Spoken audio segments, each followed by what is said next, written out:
Good morning, class 10th. Welcome to your history and civics class. We are doing lesson number 1, the First War of Independence, which is also known as the Great Uprising of 1857. The objectives that we have covered in our previous video are social and religious causes, and under social and religious causes we have studied interference with social customs, activities of missionaries. Then we have studied also about economic causes, and under economic causes, exploitation of economic resources of India, collapse of Indian handicraft, drain of wealth, poverty and famine, economic decline of peasantry. Children, these cross questions are related to the topic that we have done. So I would like you to give the answers of all these cross questions. Write down your answers in the comment box down below. Number 1. How did people in India look upon the social reforms brought about by the British? Number 2. Give an example to show how the British exploited economic resources of India. Number 3. Why was the introduction of railways and telegraph resented? Number 4. Why were the educated Indians against the British government? Children, in this video we will learn about various military causes, that is discontent among Indian soldiers, that led to the revolt of 1857. Number 1, ill treatment of Indian sepoys. Number 2, inferior status and low salaries. Number 3, Journal Service Enlistment Act. Number 4, loss of British prestige in the First Afghan War. Number 5, effect of the annexation of Oudh. And number 6, numerical strength of the Indian soldiers. Then after the military causes, we will study about the immediate cause of the revolt of 1857, that is the introduction of the greased cartridges, and at the end we will study about main events of the war. The important terms in the lesson are: number 1, sepoys, an Indian soldier serving under the British. Number 2, sectarian. Sectarian is a word to describe something having to do with smaller groups or sects. For example, if you are a religious sectarian, you are loyal to a particular religious sect or group. Number 3, cartridge. A casing containing a charge and a bullet or shot for small arms or an explosive charge for blasting. Number 4, infantry. Soldiers marching or fighting on foot. Next term, rallying. The action or process of coming together to support a person or cause. Next, reinforcement, extra personnel sent to increase the strength of an army. Atrocity, an extremely wicked or cruel act, typically one involving physical violence or injury. Rebel, rise in opposition or armed resistance to an established government or leader. Next term, patriotic, having or expressing devotion for one's country. And the last term is traitor, a person who betrays someone. The Indian military was not a professional military.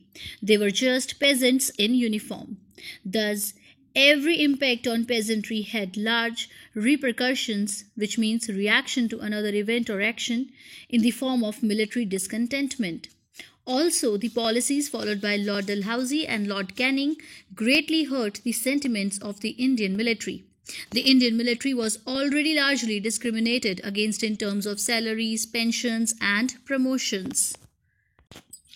In 1857, Indian soldiers rose up against their British commanders. They were joined by native rulers and thousands of ordinary people in a struggle that threatened to destroy British colonial power on the Indian subcontinent. The reason behind the rebellion stretched back to the origin of British involvement in many Indian affairs.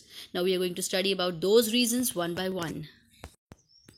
The first point is ill treatment of the Indian sepoys. The East India Company established the British Empire in India with the help of Indian soldiers. Despite the fact that Indian soldiers were as efficient as their British counterparts, they were poorly paid, ill-fed, and badly housed. British military authorities forbade the sepoys from wearing caste or sectarian marks, beards or turbans, and they showed disregard for the sentiments of the Indian sepoys. Page number 69, let us do the reading. Point number 4, military causes discontent among Indian soldiers. The above causes Children, here the above causes means that we have done already in our previous video, social and religious causes and economic causes. The above causes had prepared the ground for a rising, but it could not erupt as long as the Indian soldiers were loyal to the English. But there were several causes that roused discontentment among the sepoy as well, who started the uprising. First point, ill treatment of Indian sepoys. Sepoy is an Indian soldier serving under the British. There were no fellow feelings between the English and Indian soldiers. The Indian soldiers were considered inferior to the English soldiers. They helped the English to establish their empire in India, but they were treated with contempt by the British officers. Contempt means the feeling that a person or a thing is worthless or beneath consideration. During their training, they were abused and kicked as if they were animals. Such treatment broke their hearts and hurt their feelings. British military authorities forbade sepoys from wearing caste or sectarian marks, beards or turbans. Sectarian, as earlier discussed in the terms, is a word to describe something having to do with smaller groups or sects. Inferior status and low salaries. The Indian soldiers were considered inferior to the English soldiers. An English soldier was paid more and Indian soldier had no chance of promotion even. Poor terms of service and pensions, bad pay, lack of promotion, and increased cultural and racial insensitivity from British officers all contributed to the feelings of discontent among the Indian soldiers. Many high caste Hindu sepoys also viewed attempts during the 1840s to extend recruitment to lower caste Hindus, Sikhs, and Muslims as a threat to their traditional social status. Point number 2. Inferior status and low salaries. The wages of the Indian soldiers were too less to support their families. Wage is a fixed regular payment earned for work or service, typically paid on a daily or weekly basis. An English soldier was paid more than 8 times an Indian sepoy, while their duties were of a similar nature. The Indian had no chance of promotion either. They were not appointed to high posts in the army.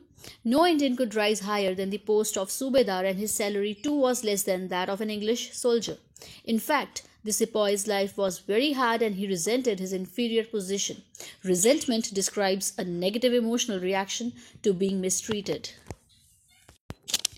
The next military cause is Journal Service Enlistment Act. According to traditional belief, it was a taboo. Taboo means something prohibited or restricted by social custom. It was a taboo for a Brahmin to cross the seas. The British Parliament passed the Journal Service Enlistment Act in 1856. As for this act, Indian soldiers could be sent overseas on duty. The act did not take into account the sentiment of the Indian soldiers. The Brahmin soldiers saw in this a danger to their caste. This led to a feeling of resentment among them. Point number 3. Journal Service Enlistment Act of 1856. Lord Canning passed the Journal Service Enlistment Act. It created bitterness among the sepoys as it bound them to be sent to fight even to an overseas front. Overseas is relating to a foreign country, especially one across the sea. The sepoys opposed this act because it was contrary to their religious beliefs. The act did not take into account the sentiments of Indian soldiers. The Brahmin soldiers saw in this a danger to their caste. This led to a feeling of resentment among them. Loss of British prestige in the First Afghan War. Anglo-Afghan War, also called Afghan Wars, in which Great Britain from its base in India sought to extend its control over neighbouring Afghanistan and to oppose Russian influence there. And in the Crimean War, it was a result of Russian pressure on Turkey. This threatened the British commercial and strategic interest in the Middle East and India. But British Army suffered major reverses in both the wars. Even the Santhal tribe